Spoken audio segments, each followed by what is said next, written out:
Welcome in. It's the show we do. It's called the Farzy Show. It's brought to you by Steven Singer. Are you done? Are you done? Like Phillies, it doesn't get any closer than a half game in the playoffs. It doesn't get any closer than this. I'm just starting it out with this. We got Eagle stuff to talk about. We got a Farzy in the field brought to you by the great people of Mojo. But, it doesn't get any closer than a half game. Brewers won. Phillies lost. Phillies are a half game in the wildcard standings right now. A half game in the playoffs. 2.5 games behind the Padres. And the Phillies can't beat the Chicago Cubs. And, yes, they're going to go into this series against the Nationals, a 4-game series. And hopefully take 3 or 4, I guess. I don't do they want to make the playoffs? Because 2 for 16 with runners in scoring position doesn't exactly jump out to me and scream, we want to make the playoffs. Having the leadoff hitter on base from the 4th inning through the rest of the ball game does not exactly yell, postseason bound. And not being able to bring runners home in the vast majority of those situations. I've seen the comments, and I don't disagree. This team is just not built to win. And you can talk about the money that's gone into this team and the luxury tax that they've gone over to put this team together. But it's as far as assembling a group of winners, this ain't it. There's not one guy that's, this guy's been in the playoffs for his entire career, and then he came to Philadelphia and he kept that going. That just hasn't happened. And it doesn't feel, this is the lowest point, while still being in the playoffs, that I have felt towards the Phillies since they started this turnaround when Rob Thompson became the Phillies manager. This is utterly ridiculous what's going on with the Phillies right now. I mean, you look at this, the Phillies, 4th inning, Bohm, Castellanos get on. Lead off the inning. Nothing.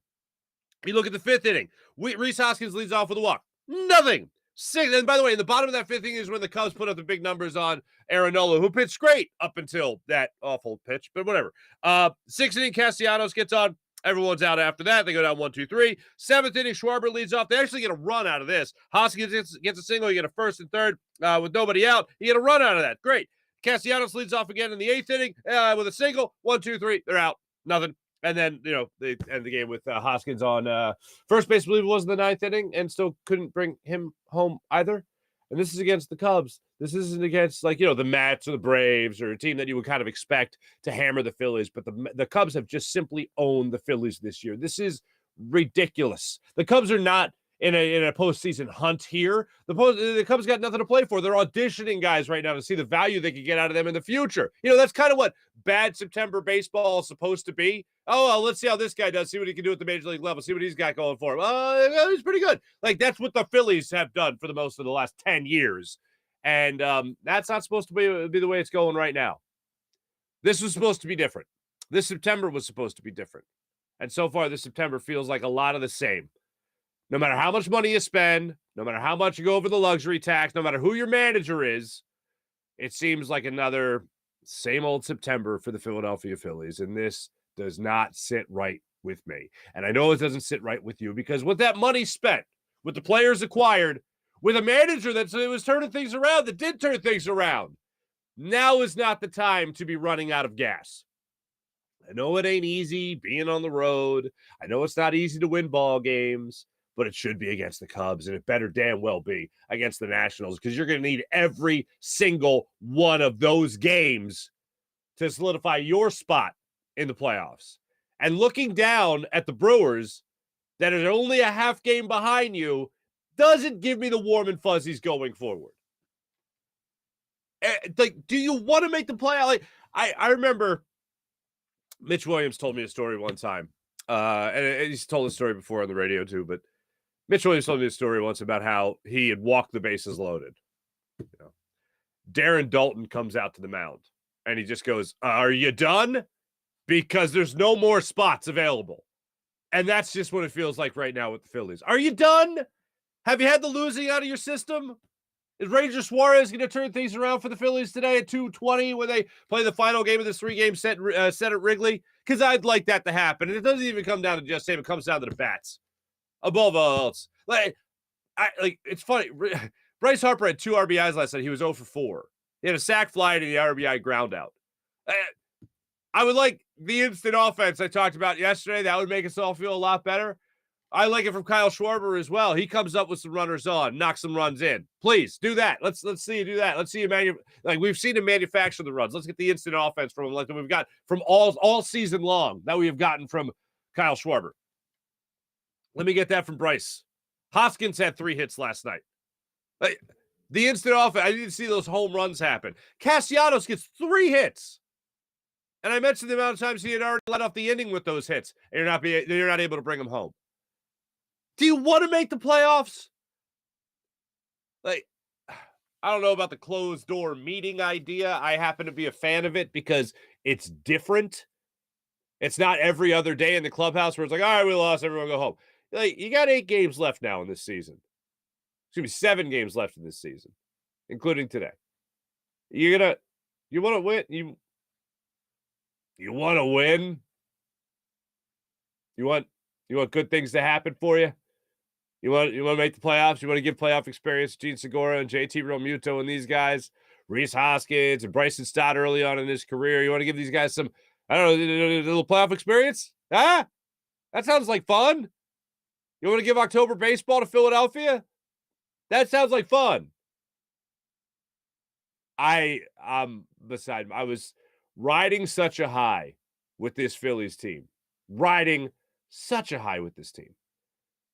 And for them to now barely, by the skin of their teeth, be in the playoff spot. And the Brewers look like a team that just don't want to go away. It's frustrating as all hell.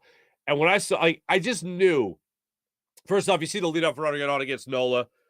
He later comes around to score in that 5th inning, and then they get the big 3-run home run. You just knew that something was going on when they got the lead off. It was just a gut feeling of, oh, this is where the lack of runs in sports really going to get you. And that's exactly what took place. You knew in the 4th inning, when you get the first 2 men on, you can't score a run there. And then in the 5th inning, you get the leadoff runner on again. And you don't get anything out of that. And then you come back in that 5th inning, and the bottom of the 5th inning, and the Cubs take advantage. You're just like, yep, this is where it burns you. And it certainly did last night. It's the point where I've been frustrated. I've been angry. Then I went to disappointed. That's where I was yesterday. And now I'm just flat out angry again. For all the people that never were optimistic, for all the people that just looked at people like me, people that dare be optimistic and enjoy a Phillies season and think, oh my God, they're actually going to do it. They're going to make the playoffs. Basically, they are where I was at in 2007, when people were like, hey, I think the Phillies are going to make the playoffs. And I'm like, get out of here. You're crazy. They can't make the playoffs. They never make the playoffs. That's not what they collapse in September. And then they made the playoffs. And then they won a World Series the year after. That was great. But I am now, I actually bought in. And they still could very well make the playoffs. Right now, they're not playing like that team. And I'm not just going to all of a sudden change and be like, oh, they're not going to do it when I've been riding that high all season long. But I do feel like a clown. I do feel like an idiot. I feel like that Joaquin Phoenix gif of him turning him, or gif, the meme of him painting his face to be the Joker, putting on the clown mask and the whole thing, painting the face to be the clown, like me believing in the Phillies. I'm a clown. I was a clown all along. And all the people that were like, well, you're a clown. I'm like, well, you're pretty much right. Because that's how it feels right now. And all the people that wanted to buy in, all the people that, look, I think most people still want them to make the playoffs. But I think most people are also going through the phases that I have gone through of disappointment and anger, and then just putting that on repeat and put it in a spin cycle for a minute and then repeat again. That's where I'm at with this Phillies team. 2 for 16 with runners in scoring position. Where the hell do you get off? Oh, man. Hey, we got a Farzy in the field for you today, and that's going to be fun. I talked to the good people in Philadelphia about Jalen Hurts and whether or not they would buy stock. Our thing with our new sponsor, Mojo, is all about the player stocks. Would you buy stock in this player? Would you sell this player? Whatever it might be. So when it comes to Jalen Hurts, Would you buy stock in Jalen Hurts right now? And essentially, that's what the Eagles are doing when it comes to the idea of kicking around a contract for Jalen Hurts, a contract extension, and what that contract extension is going to look like. Is it going to be a $200 million plus deal? You know, when it comes to a guy like Kyler Murray and what he signed for, what's that money going to look like? Well, the people of Philadelphia, it seems nearly unanimous that they're going to buy stock in Jalen Hurts. And if they're negotiating a deal for Jalen Hurts, it's going to be for a nice chunk of change. Not necessarily Kyler Murray money, but a nice chunk of change. And I think the number one reason to buy into Jalen Hurts, whether that's a stock through Mojo or that's a contract with Howie Roseman and Jeffrey Lurie, is the vast improvement we have seen through the first 3 games of this season. Now, a lot of people look at it and be like, yeah, it's 3 games. Yeah, okay, he's had a good run for 3 games. He certainly has. But yesterday, Nick Sirianni addressed the media. So did Jalen Hurts. So did Brandon Graham, as a matter of fact. The NFC Player of the Week, Defensive Player of the Week. Back-to-back weeks, by the way. And then if an Eagles player won the Defensive Player of the Week. Darius Slay won for 2 interceptions that he had against the Vikings on Monday night. And then Brandon Graham won for his 2.5 sacks on Carson Wentz against the Washington Commanders this past Sunday. But one of the things Sirianni got into was the first question out of the gate. What has Jalen Hurts done? And it was by Tim McManus of ESPN. What has Jalen Hurts done to improve in the passing game in particular? Like, what is it that sticks out to Nick Sirianni about the step forward that Jalen Hurts has taken in the passing game? And here's what Nick Sirianni had to say about that yesterday during his press conference. And just the way he's kind of seeing the field right now, you know, he's identifying what's coming and he's knowing where to go with the football. And then his accuracy has been really outstanding. So I think his numbers speak for itself as where we are at this point in the season, and he's been on it. So it's that development that you always want out of every quarterback, is to see it faster, to get the ball to the guys that the ball is supposed to go to, and the coverage that they're playing, and that it's an accurate ball. And he's continued to improve on those things.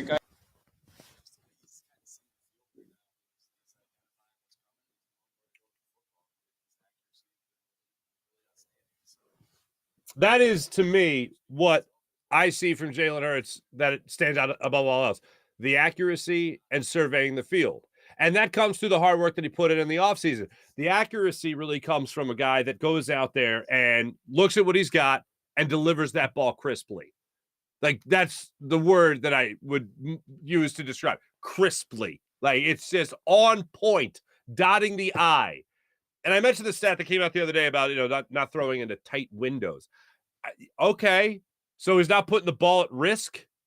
He's not putting the precious pigskin in peril. Okay. He's finding the open guy. Oh, no. Oh, God, trade him. Put in Minshew. Like, what? No. That's a good thing. And if you want to talk about going through his progressions, it's the one thing. I want to see more of an opportunity for him to do that. But if he's finding the open receiver right away, if he knows where to go right away, I'm not going to fault him for that. If I had to really nitpick on something this season, that would be it. But even that, I think, is grasping at straws. And I've heard that argument. I'm not here for that argument. I'm here to acknowledge when a player has actually improved upon something. I know that the Ben Simmons story is never going away in Philadelphia. It's going to be a talking point in Philadelphia for a long time. But when you think of an example of an athlete that went into an offseason and you thought, oh, maybe if he gets better at this thing, then he'll come back and he'll be a much better player. Well, we've talked about that with a lot of athletes over the years. Ben Simmons is the most recent. Jalen Hurts went into an offseason, pinpointed things that he needed to improve upon, worked at them, and then came into the new season better at those things. How amazing is that? An athlete actually goes in and works on things that he's not that good at, and he comes back and he's all of a sudden really good at them. I always say this. I never bet against anyone that has talent and work ethic. Those two things combined are a lethal combination. Because even if somebody has talent, but they have no work ethic, then they're going to come into the league and leave the league around the same talent level. But if they come into the league and they're talented with a great work ethic, odds are they are going to get much better as their career goes on, or at least up until their prime. And then the physical skills are obviously starting to deteriorate. But bottom line is, he knew what he had to get better at, and he got better at them. And Nick Sirianni being asked about the things that he improved upon, I think jumps out to me. If I'm Howie Roseman and I'm Jeffrey Lurie and I got to decide how much I'm going to pay this guy, and I got to look at a progression and a projection of what he's going to do in this league, oh, he's a nice stock. He's a nice stock to invest in right now, is Jalen Hurts. Talent and work ethic. And then seeing in just 1 year, in one offseason, how much better he got at taking what the defense is giving him, taking what the defense is giving him, and also delivering the ball accurately, crisply, I think is something that a lot of people should feel good about the Eagles' future when they watch Jalen Hurts play. It's not just the fact that it's 3 games. It's the specific things that he has improved upon in his game that give me confidence in this guy only getting better, or at least maintaining the level of that. Because like when I was talking to people yesterday on the street, somebody said, it's hard. It's hard to not believe in Jalen Hurts right now. He's only going to get better. And I'm thinking to myself, this is a pretty high level. When they're talking about the MVPs, the early favorites, the way too early favorites on ESPN about who's your early favorite to win the MVP award, and Jalen Hurts' name is brought up, he is officially in that MVP conversation in the early goings. The fact that he is one of 2 teams in the NFL, he's the quarterback of one of 2 teams in the NFL that are still undefeated 3 weeks into a season, yeah, it's worth talking about. The fact that they can't score in the second half and it doesn't matter is pretty impressive. And when Jalen Hurts was asked about that yesterday, he says, we just got to execute. Maybe we take our foot off the gas, but we just have to execute what coaches call. We have to execute the play. The fact that they haven't scored, but they're still the number 3 passing offense in the NFL. They're still one of the best offenses in the NFL in total yards. The fact that we always focus on offense. I know we like to say we love defense in the city, and we do, but offense is always the big sexy. Offense is always the big sexy. That's what's always grabbing our attention. But defensively speaking, like this is the Eagles. I had a pinch me moment yesterday when I was going through the league rankings. Eagles are tied for 3rd right now in sacks in the NFL. The Eagles right now, one of the bottom tier teams in sacks last year. One of the worst teams, if not the worst team in all the NFL in turnovers last year. Tied for 3rd in turnovers. This is the Eagles defense we're talking about. Amongst the league leader in sacks and turnovers. And they're only giving up about 17 points a game. Oh, that's a pretty damn good defense. And I know everyone wants to talk about the offense and how come they can't score in the second half. Well, how about this? Other than the Lions not allowing teams to get in that end zone in the second half unless it's garbage time, like that Terry McLaurin touchdown. And how about Avonte Maddox stepping up and filling that gap and bringing out Logan Thomas for the Commanders on Sunday as well. That was pretty impressive. But this defense, I think, has stolen the show in the second half, with the exception, of course, being against the Lions in week 1. But it's been so good that we've barely noticed the fact that the offense hasn't done their job in the second half. Defense has done their job through the vast majority of this season. 1 bad quarter, really, against the Lions. I know a lot of it's going to go to Jalen Hurts. I know a lot of it's going to go to Nick Sirianni. I know that Gannon is still, despite these numbers, the vast improvement of Jalen Hurts we can sing the praises of. I'm not skeptical with the vast improvement of Jalen Hurts. I think he's going to be the quarterback here in Philadelphia for the foreseeable future. I am skeptical, though, of Jonathan Gannon's early success and this defensive unit's early success. I mean, I just rattled off the numbers to you as far as rankings go for this Eagles defense. Well, how about this? Again, back-to-back weeks where you have the NFC's Defensive Player of the Week. That's pretty damn good, too. That's a nice little exclamation. That's a nice little cherry on top of how you've been performing so far this season. But if it's between the two, Jalen Hurts versus Nick Sirianni, Jalen Hurts versus Jonathan Gannon, who am I most skeptical of for the early success? It's not Jalen Hurts who's worked his way into the MVP conversation. It's Jonathan Gannon, because I'm looking at Jonathan Gannon, and you know what it is? You never get a second chance to make a first impression. And I'm looking at Jonathan Gannon, and I'm looking at him like, this isn't the real you. I know the real you. I've seen the real you. This is not the real you. I'm hoping it's the real him. when you look across the NFL and you look at the rankings, like I mentioned a second ago, you mentioned all that. You look at all that, and you're like, oh, this is really good. This isn't the Eagles' defense, though. There's no way they're going to come back down the earth at some point. I'm more sure of the idea of the Eagles' defense coming back down the earth than I am Jalen Hurts playing like he should be a backup quarterback. I think Jalen Hurts plays close to this level of play throughout the season. I think he's going to have games like he had against the Lions. As I hit the microphone again, God, even for me, I'm talking with my hands more than ever today. But I think even with Jalen Hurts playing where he has to run out of the pocket more, he has to extend plays like he did in week 1, I think we're going to see games like that. But I also think we're going to see games where he still is putting up those numbers like he has through the first 3 weeks of the season. He's going to find ways to put his team in the best possible position to have a chance to win in that fourth quarter. I think that's going to be his MO for the season. I have more confidence in that than I do in the Eagles staying in the top 3 with turnovers, top 3 with sacks. Like, that's what I have more confidence in. If I'm a betting man, which I am, that's where I think the Eagles are going to be offensively by the time the season lets out. It really is wild. Eagles right now in the NFL have allowed the 5th fewest yards per game. Eagles right now in the NFL have the 2nd most sacks. I said 3rd earlier. Only the Dallas Cowboys have more with 13. Eagles have 12. And when it comes to turnovers, Eagles have forced 4 this season. They are tied for 3rd in the NFL right now with the Tampa Bay Buccaneers. I never thought I would be mentioning these numbers, these types of numbers with Jonathan Gannon after the way last year played out. Darius Slay getting interceptions, Vontae Maggs getting a pick, James Bradbury getting a pick. Like, all your DBs already have picks, and it's week 3. Your 3 main defensive backs, that is. You have gotten to the quarterback. You've been awarded for your interceptions already with Darius Slay. You've been already awarded and rewarded with a guy like Brandon Graham winning Defensive Player of the Week as well. These are some pretty nice accolades to have in the early goings of this season. And it's because of this. It's because we needed to see improvement in the early goings of the season. We certainly got that from Jalen Hurts, and we have gotten that from Jonathan Gannon.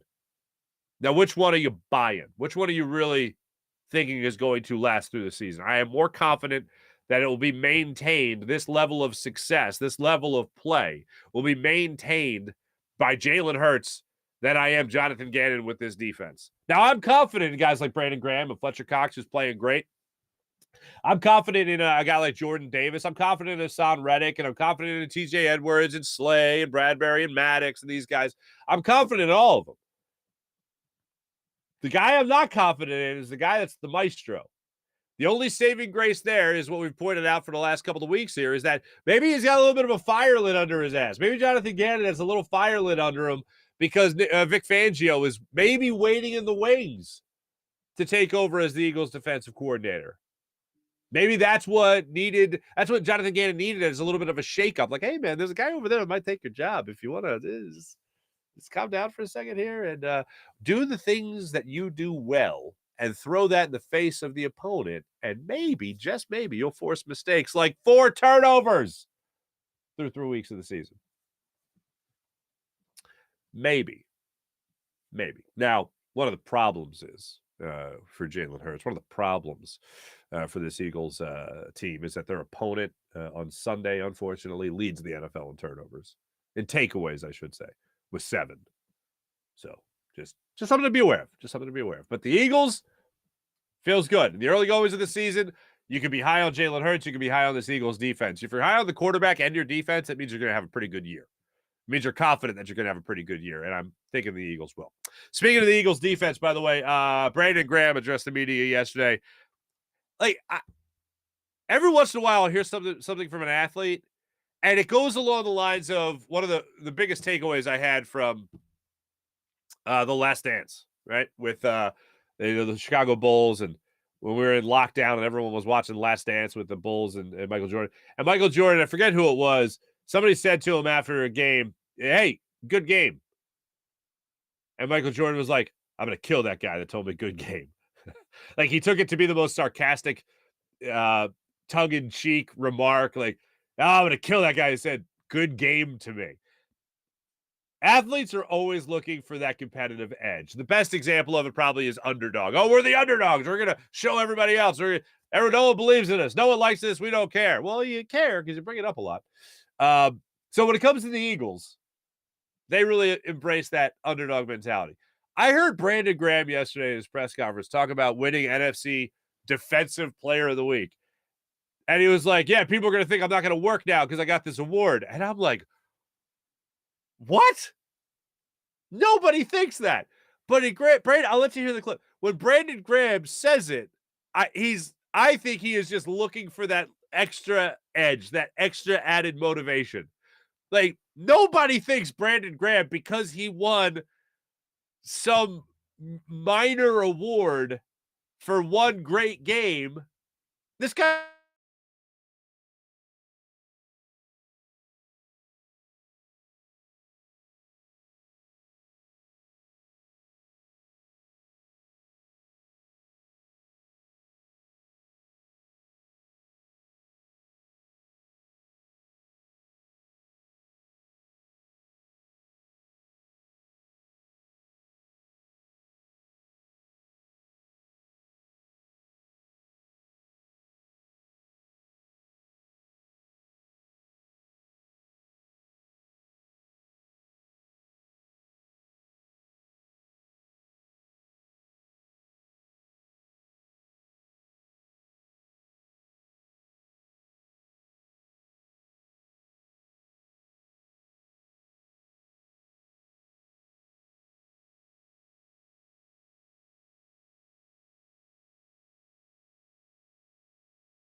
All right, are you an Eagles fan? 100%. I'm going around asking people about Jalen Hurts. First of all, what's your confidence level in Jalen Hurts right now? I'm going to say about a solid, 92%. 92%? I like him a lot. I really do. All right, would you buy stock in Jalen Hurts right now? 100%. Would you buy stock in Jalen Hurts right now? 100% yes. Most definitely. Yeah, that's not even a question. When it comes to the Eagles and Jalen Hurts, would you buy stock in Jalen Hurts right now? I would say one or two more games, yes. I think Jalen Hurts is a keeper, so I would buy stock in Jalen Hurts. All right. I would not short Jalen Hurts. You're not sure. Here, man in the car, man on the street, meet each other. All right, sir, would you buy stock in Jalen Hurts? Absolutely. All right, would you buy stock in Jalen Hurts over, let's say, Daniel Jones? Absolutely. What about Dak Prescott? Any day, every day. Okay, good enough. Green light. See you. Thank you. Thanks. That's never happened before. You're buying stock in one man only, and that man's name is Jalen Hurts. We're not talking about Allen, or we're not talking about the quarterback for the Chargers and things like that. But Jalen Hurts is hanging in there, so I'm loving it. I buy stock over Josh Allen and probably everybody else that's a young quarterback in the NFL today. All right, buy or sell Jalen Hurts versus Daniel Jones. Who you buying, who you selling? I'm buying Hurts, selling Jones. Okay. All right, Jalen Hurts versus Dak Prescott. Hurts. All the way. My man. All right, now how about this one? Carson Wentz versus Jalen Hurts. Who you taking? Hurts all the way. Okay. All right, if Wentz does suck. Thank you, sir. There you have it. You have it right there.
Hey, everybody. Thanks for hanging out. I wish I knew what happened, but I don't. We just got kicked off the internet. Apparently, I'm just really offensive. And I don't know the governing body of, I don't know the FCC equivalent in the internet. I don't know. But whatever, I guess they didn't like me. No, I honestly don't know what happened. But we got kicked off. But I'm back, and that's what's important. Hope you guys enjoyed Farzy in the field. Ray Fitzgerald, you still have dial-up? You know what? I might. T-Bro, Farzy, enjoy the return of Farzy in the field. Oh, good. There we go. T-Bro, I missed you. I had you for a second. Now I don't have you anymore. T-Bro, Farzi's Wi-Fi must be on the Phillies payroll. Not far off. We'll get to the chat check in a second. Farzi in the Field, of course, brought to you by the great people of Mojo. But right now, let me tell you about Steven Singer of Steven Singer Jewelers, the other corner of 8th and Walnut, right here in Philadelphia. Did we get at least, let me just ask this, did we at least get the Brandon Graham soundbite out? I hope we got Brandon Graham out. We did? That played? All right. Look at us. Look at us. Let me tell you about Steven Singer, the other corner of 8th and Walnut, right here in Philadelphia. Do what I do when it comes to all your jewelry purchases, everybody. Go to Steven Singer of Steven Singer Jewelers. One place, one price. The perfect price each and every day. Now, what's the perfect price? The perfect price means that the person next to you is going to be paying exactly what you're paying. That's why it's perfect. No matter what their negotiating tactics might be, they're getting the perfect price. No matter how good they are at haggling, at bargaining, Steven Singer, it doesn't matter. You know why? Because everyone's getting taken care of and treated like family at Steven Singer Jewelers. The other corner of 8th and Walnut, online at IHateStevenSinger.com. That's IHateStevenSinger.com. Steven Singer Jewelers, one place, one price. The perfect price each and every day. Let me tell you about Manscaped. Right now, you can get 20% off your Manscaped order when you use promo code Farzy. That's 20% off and free shipping when you use promo code Farzy at Manscaped.com. You can enjoy their amazing Platinum Package 4.0. That includes a 4.0 lawnmower trimmer, a Weed Whacker ear and nose hair trimmer, and it all comes with skin-safe technology so you can reduce the risk of nicks so you can manscape with confidence and comfort. Plus, the ultra-premium body wash 2-in-1 shampoo, conditioner, deodorant, crop preserver, anti-chafing, ball deodorant, crop reviver, ball spray toner. What is even that? I don't even know. That's amazing.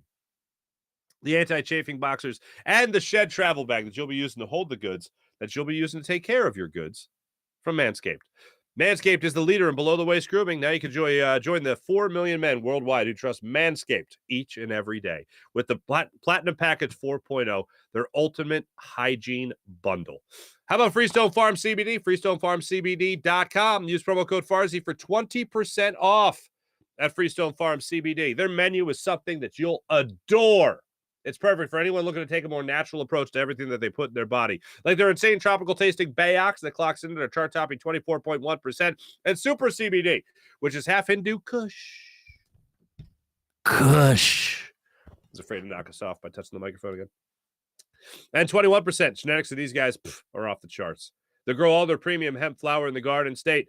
So it's all organic inputs and IPM. So there's nothing synthetic from farm to jar. And after harvest, they carefully preserve everything with a perfect 3-month cure. So do what I do. Check out Freestone Farm CBD, FreestoneFarmCBD.com. How about Mojo? You just saw their first Farzy in the Field in a while. Brought to you by the great people of Mojo. Mojo app currently offers NFL players over 300 skilled positions across quarterbacks, running backs, and wide receivers and tight ends.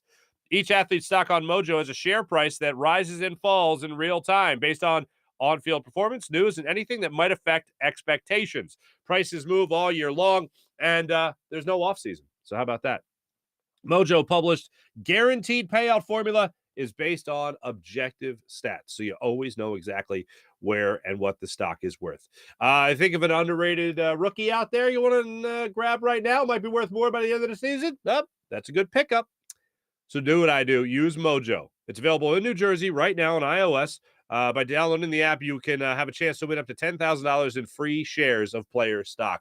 Click the link in description. And you know what? Tomorrow, on tomorrow's show, man who knows stocks better than anybody, Jim Cramer will join the show. Give us his take on the Eagles, where he sees them going this season, and also who's got the best stock to buy right now with the Philadelphia Eagles. He'll join us tomorrow to talk about it all. But that's the Mojo app. So make sure you guys check out the Mojo app. How about PHL Sports Station, Philadelphia Sports Station, enhancing your Philadelphia sports fan experience across all social media and blogs. That's PhiladelphiaSportsStation.com. April, the first comment I see as I look at the chat check here. Let's get into the chat check, everybody. See how everybody's doing today. What's going on? April's comment I see. Your internet must be from Florida. Not far off. Not far off. Let's see who's checking in here. Let's see, Mihai up here. That's great. Kevin, what's going on? Kevin just leads it off by saying, oh, boy, the Phillies, man. Yeah. It's I went through the whole stage of, like, I'm not mad, I'm disappointed, and now I'm mad again. Like, I was disappointed, and now I'm mad again. The fact that it's a half game on the Brewers, yeah, I'm pretty mad about that. Ooh, Kevin, I think I'm done with the Phillies. Throwing in the early towel. Can't really blame you. Kevin also says good morning to Sean. Sean says good morning. How you doing? Let's see. Playoff. Oh, yeah. Bally. Mark, you still want playoff baseball? Yes. That hasn't changed. The fact that the Phillies are in by the skin of their teeth right now does not mean, oh, well, now I want them to lose out or miss out on the playoffs. I still want them to make the playoffs. T-Bro, there are no Robins on the Eagles because they are all on. That's a great comment. Remember that for our what do you call it? Our morning rush. What else do we have here? Oh, Mullet, what's going on? Good morning. T-Bro, hello. Mihai Sanchez, Mark, good morning, everyone. Instead of playing fired up, the Phillies are playing like they need a massive offseason fire sale. Part of me wishes for a fire sale if they miss the playoffs and DFA some people. Yeah, I would rather them run it back. I know that it's like there's definitely an impulse there to blow it up, but I feel like I just want them to run it back. Maybe some more help in the bullpen. I don't know. It's like you've spent the money. Who you moving? Like Bryson Stott, there's a chance Bryson Stott's better, because he's been better since his first 3 months in the league. His last 3 months in the league have been a lot better. Let's see him close out the year a little stronger. Maybe not have a, 0 for 14 that he went for? Yeah, maybe we'll see that. Fourth highest payroll, longest playoff drought in all of baseball. Simply embarrassing. Attendance will probably regress even more next year. Ooh, Mihai. That's bad. Jeremiah Butler, come on. Sense told you it wasn't all Gannon. Who was thrilled when Steven Nelson, Alex Singleton, and Jannard Avery took the field? Jeremiah Butler, you're absolutely right. It was definitely upgraded talent. I'm with you 100% there. For whatever reason, I was just skeptical. Maybe because for the vast majority of last season, no matter who he had, you never saw him be aggressive. Like, regardless of talent, if you open up a hole on your defensive line, if you open up a gap, if your defensive tackles, like Fletcher Cox, for instance, if you could kind of unleash the hounds there with Fletcher Cox and let him get after the quarterback, you're going to get more sacks than what you got last year. You're going to get more turnovers than what you got last year. You're not going to be one of the worst in the league at doing it. So, yes, now you have guys that can, like I said throughout the offseason, you're going to have guys that just by accident are going to make you look more aggressive. You got 9 sacks, 8 of them by your defensive line. Simply, not because you were aggressive, but because guys were winning battles. Like, that's pretty damn good. Let's see. Morning, April. Oh, here's Ray. If the Phillies are pressing now, what are we going to do if they make the playoffs? Which I said a couple of weeks ago on the show. They would not make it. St. Louis. No, they would not make it in St. Louis. They play them. Wait, what am I missing here, Ray? If the Phillies are pressing now, what are we going to do if they make the playoffs? Which I said a couple weeks ago on the show. They would not make it. St. Louis, if they play them, know how they win. Okay. PJ saying we're back. Farzy hitting buttons again. That wasn't even me. I don't even know what happened. It just all of a sudden said no internet. Ray, Farzy on dial-up. Here we are, me being knocked off. Everyone say, but cue the Jeopardy music. PJ, you are the real MVP. April, you are not wrong.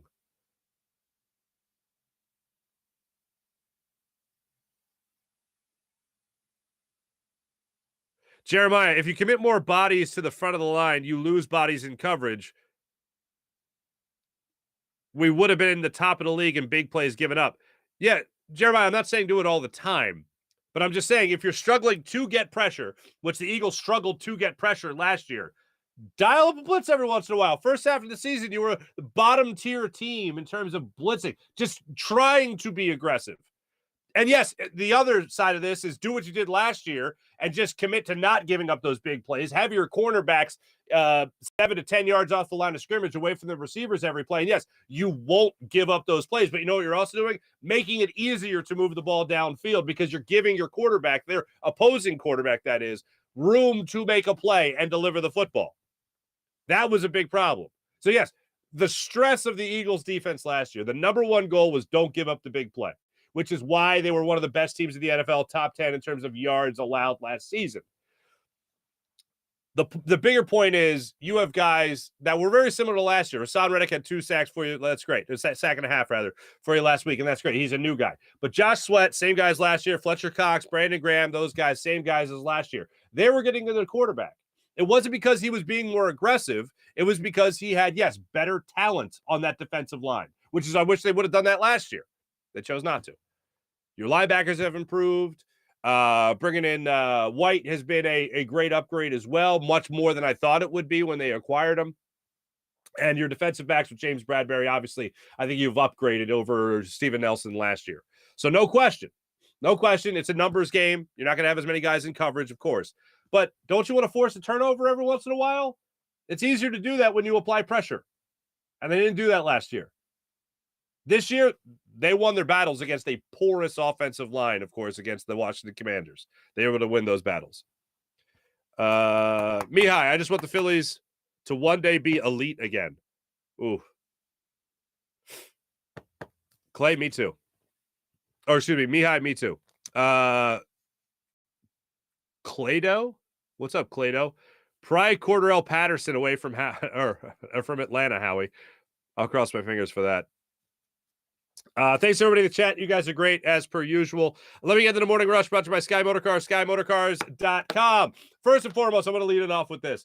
This was great. If you haven't seen any of their podcasts yet or their web show, the Kelsey brothers, this is fantastic. Jason Kelsey and Travis Kelsey have a new podcast, and it's phenomenal. This is them yesterday when Travis Kelsey was asking Jason about the Batmans that the Eagles have as their receiving core. Check this out.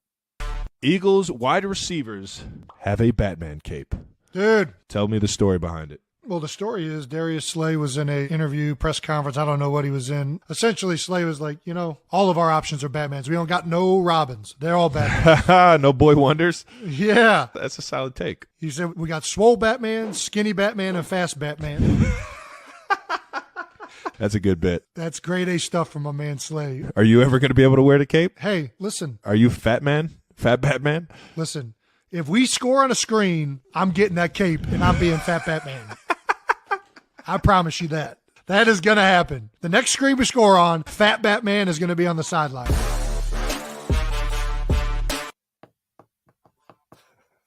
I find that awesome. And I am now really hoping that the Eagles get in the end zone on Sunday on a screenplay with Jason Kelsey plowing the field for Miles Sanders or whoever else it might be. That's what I'm hoping for now on Sunday. Not just that the Eagles get in the end zone, but they get in the end zone on the screen, and Fat Batman takes the cape, whoosh, throws it over his shoulders, and sachets down the sideline.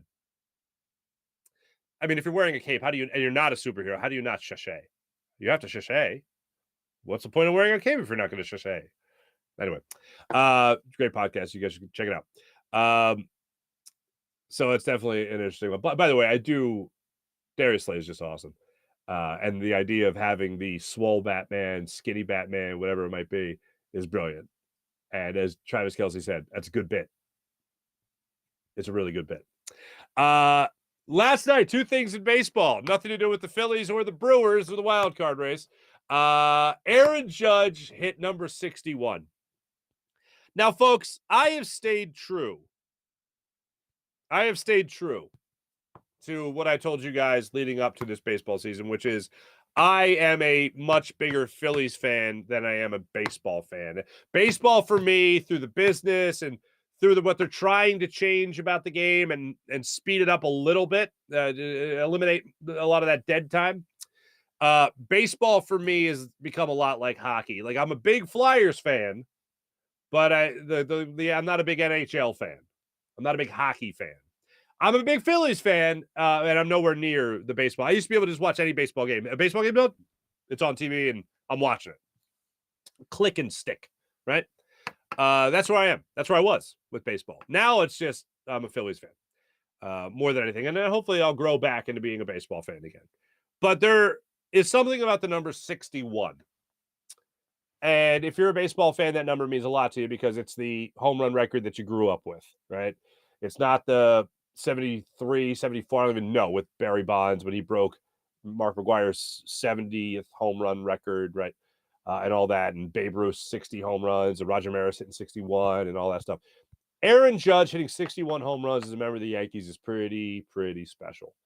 I've heard one or two people try to poo-poo it like it doesn't mean anything. His numbers are insane. And yes, Yankee Stadium, and I told you guys this a couple of weeks ago, Yankee Stadium is an absolute bandbox. Aaron Judge has hit almost as many home runs on the road as he has at home. His splits are near 50-50. And for him to hit the 61st home run of the season in Toronto last night and see him around the bases and seeing Roger Maris Jr., I believe it is, with Aaron Judge's family was pretty special. And that's the tie-in in sports, is the generational tie-ins that you can have when it comes to record-breaking seasons like Aaron Judge is enjoying right now in New York. And I know some people don't like to focus on the 61, like that's some kind of record. It is. It's Roger Maris's record. It's the Yankees' record for most home runs in the season. Once held by Babe Ruth, and Roger Maris, and now Aaron Judge. We've talked about this with Jalen Hurts. We've talked about this with other athletes, about betting on themselves. Aaron Judge has bet on himself, and he's winning that bet.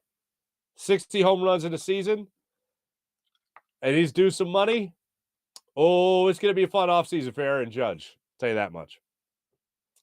The other thing I wanted to get into was Logan O'Hoppe, former Phillies prospect, made his major league debut last night as a member of the Angels.